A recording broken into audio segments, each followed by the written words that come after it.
This is why you should be very, very concerned about the abductions that are happening in Uganda. Yes, if you haven't heard already, there is an increase in abductions in Uganda. Now, it's no longer just ordinary supporters of Robert Kyagulanyi Ssentamu and the NUP. It has escalated. Now they are targeting top officials in the NUP.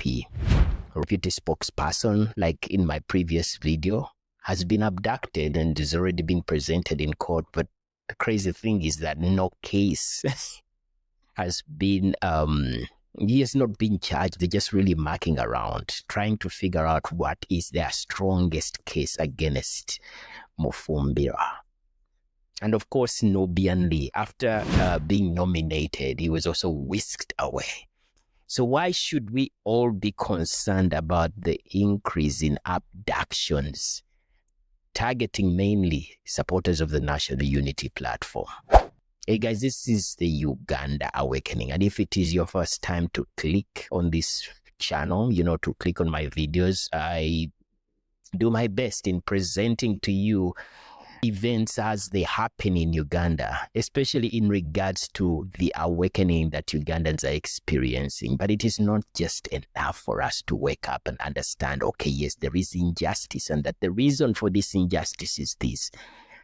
Uganda still has a long way in experiencing the freedom that is necessary for our country to progress from one that has never had a peaceful transition of power to one that adheres to the rule of law and justice for all. That's what it is. Well, so in today's video, I just really want to have a conversation with you guys. Why we should be very concerned about the abductions that are happening in our country. And no one should be ignoring this. Even if you're a supporter of the NRM, you're an ardent supporter of Yoweri Kaguta Museveni, this is not something that you should ignore. And here is why. I'm going to first and foremost give you a background as to why there is such a double standard, and it was ignored right from the very start. If you haven't noticed, right from the very start, the very first elections that we had in our country under this regime, when Museveni was challenged by Dr. Paul Kawanga Semogere, the late right now, when he was challenged in the first election, there's a consistent rhetoric that was introduced to Ugandans right from the onset. This man, Semogere, was villainized for attempting to revert Uganda back into the dark days of Milton Obote and Idi Amin, despite the fact that he played such a crucial part in the liberation, in the supposed liberation of the country via the NRM government. Yeah, the NRA rebels. So this rhetoric, what am I saying? The seeds of this rhetoric were planted in those elections, whereby each and every individual from the onset, from those elections, has always been accused of attempting to revert the country back into the days of terror. I call this a strategy of insecurity. It almost seems that when it comes to loving Uganda enough and keeping it peaceful, everything only points to one man, Yoweri Kaguta Museveni. He is the only person who deeply understands that this country needs peace a lot more than any person that dares to challenge him. Why is that the case? The very thing that caused Museveni, that made him so compelled, him and his cronies, to go to the bush and wage a guerrilla war against Milton Obote, challenging him, and to the point that, he was overthrown, was because of a fundamental change. This included that fundamentally, through the electoral process, The voices of Ugandans should be respected and therefore should be heard, in the sense that if they decide a certain leader over the other, yes, that leader will rightfully so be announced as the next president of Uganda or as the next member of parliament for a certain region. That was the case. So how did we get to the point whereby the man who felt that, okay, yes, this falls on me, despite the fact that I did not stand a chance to win the elections that I consider to be void of fairness, and I feel like there has to be somebody who should rise up in this moment and say, you know what, enough is enough. We need free and fair elections. So he went to the bush. There is that. So why is it that for him to retain power, he consistently blackmails every Ugandan because of what he achieved in proving his point that now there is no more Milton Obote, now there is no more Tito Okello? Why does he have to blackmail us election after election? You notice it has gotten worse. Every election becomes worse than the previous election. We graduated from the rhetoric of accusing Paul Kawanga Semogere of attempting to take Uganda back to the ungovernable days, days in which the rule of law was not respected. We got to a point whereby anybody, through the same electoral process that was implemented by this government, electoral process that requires that everyone is free to have a candidate of choice, now that is committing treason against the government. That's what it has gotten down to. Why is everyone that is challenging Museveni committing treason? And therefore is supposed to be presented before the military court. How did we get to this point? Now that is the context from which I am coming from. You have to understand that there's just so many people that died during this liberation war. They paid the ultimate cost. Some people lost properties. The trauma that gripped the nation from especially the heavily hit Luwero Triangle is not something that should just be brushed aside. And the audacity of the current government completely ignoring Luwero Triangle, a place that if there is anybody that was supposed to be appreciated in ushering in this regime should be at least a lot more developed. But yeah, that place is ignored. But that's a topic for another day. The thing is that let's get to these abductions.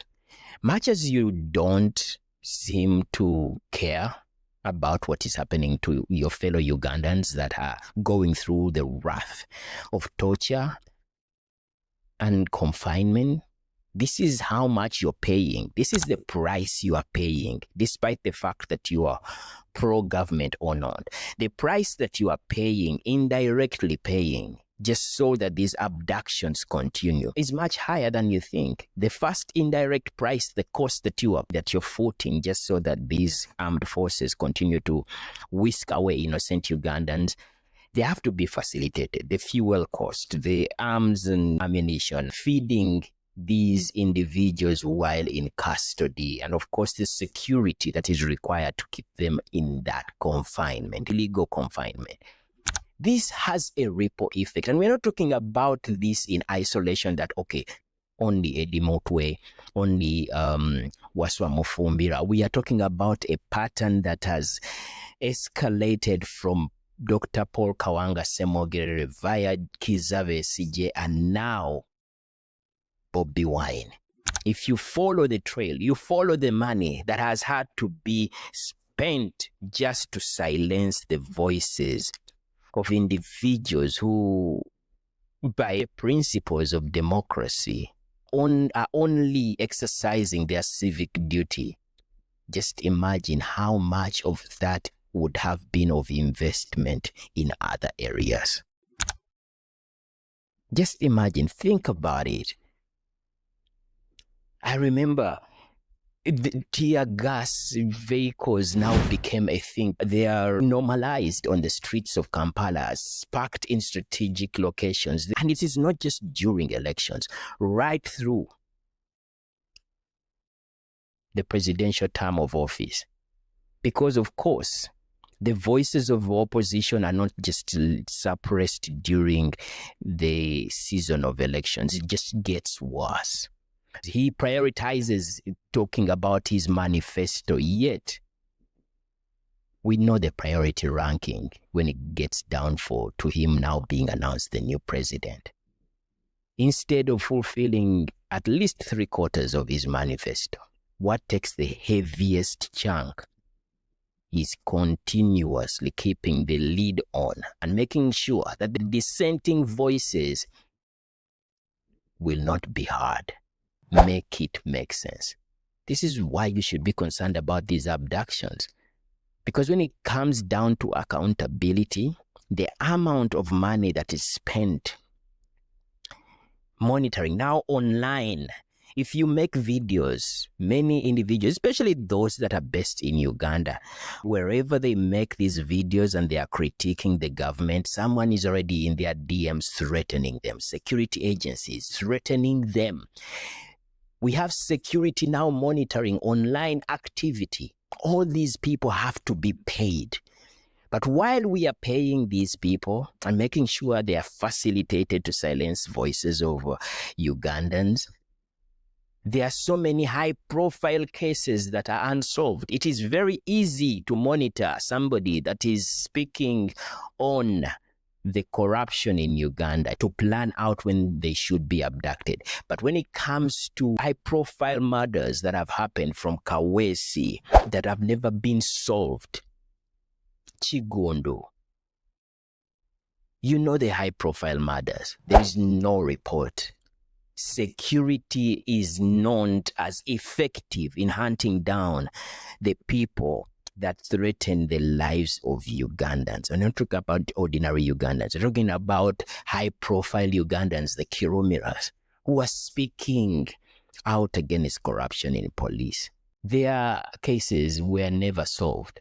But police is so effective.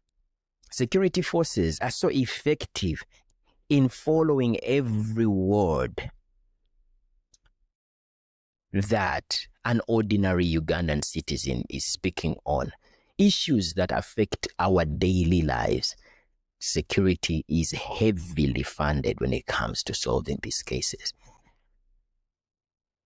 You see how high the cost we are paying in this regard. We should start counting the cost of how much it takes just to silence the voices of individuals who are just basically participating in the electoral process that should involve disagreements and debating each other out just so we can get the best candidate elected in whatever office, especially the president. Let us talk about the trauma implications. Everything that we are witnessing, yes, you NRM, you are free to make those parades. You are free. You can even don a full army uniform as long as you wear a yellow beret. You can wear a full combat and wear a yellow beret, even if you're not a soldier. And I'm sure you will not find yourself in any sort of trouble.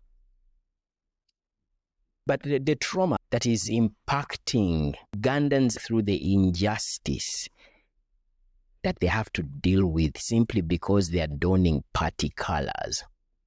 You are the example of these military parades. You are. You set the precedent. So if this is good for your party, why is it illegal for the other? I just want you to navigate that double standard. The people that are being traumatized live in those communities. Violence comes full circle. Ugandans might be the most forgiving people, but one thing I pray against is for us to revert into a situation of complete violence that will escalate into an uprising that might be hard for us to heal from. At the end of the day, with the opposition insisting that we should have a free and fair election, it is literally us giving ourselves a chance of a peaceful transition of power. Because the other alternative, when you look at what is happening in Nepal, when you consider what happened in Libya as well as Sudan, no one wants that, opposition or not. No one wants to get to a point whereby we are going to spiral into a situation that might take a long time for us to heal from. Let me know what you think about this video. Do you think that every one of us should be concerned about the abductions in our country? What comes to mind, especially you who supports the government? I would like you to comment. What comes to mind when you witness what is happening with your brothers and sisters being abducted on a daily basis? So what is the first thing that comes to your mind? I would like to find out, especially you who is in a pro-government supporter. An honest conversation, keep it civil. Down in the comment section, what do you think about these actions that seem to escalate, especially during the election season? I'd like to hear from you. Please remember to like, share, and subscribe. Yeah, this is Andrew Omofirika. I'd like you to let me know what you think about this video, and we'll talk soon. Bye.